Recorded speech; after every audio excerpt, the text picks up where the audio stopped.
শাহপুর গ্রামের বাতাস হঠাৎ ঠান্ডা হয়ে গেল। খেজুর গাছের নিচে দাঁড়িয়ে ছিল এক মেয়ে, আসমা। হঠাৎ বাতাসে ভেসে এলো পচা চামড়ার মতো এক গন্ধ। আসমা ধীরে পেছনে তাকাল। অন্ধকারের ভেতর থেকে লাল চোখ দুটো জ্বলছে আগুনের মতো। একটা কণ্ঠস্বর ফিসফিস করে বলল, তুমি অনেক সুন্দর, তুমি আমার হবে চিরদিনের জন্য। আসমার চোখে ভয় ছড়িয়ে পড়ল, কিন্তু মুখ থেকে কোনো শব্দ বের হলো না। পরদিন সকালে গ্রামবাসীরা দেখল খেজুর গাছের নিচে আসমার নিথর দেহ পড়ে আছে, চোখ খোলা, ঠোঁটে অদ্ভুত হাসি, গলায় কালো দাগ। সেই দিন থেকে শুরু হলো শাহপুর গ্রামের দুঃস্বপ্ন। প্রতিদিন হারিয়ে যেতে লাগল সুন্দরী মেয়েরা। কেউ নাম নিতে সাহস করত না, কিন্তু সবাই জানত রুহান জিন ফিরে এসেছে।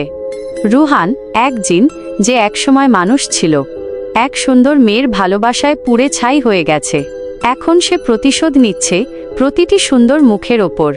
কেউ জানে না সে কখন আসে, কখন নিয়ে যায়, শুধু বাতাসে ফিসফিস করে শোনা যায়, তুমি কি আমাকে ভালোবাসো?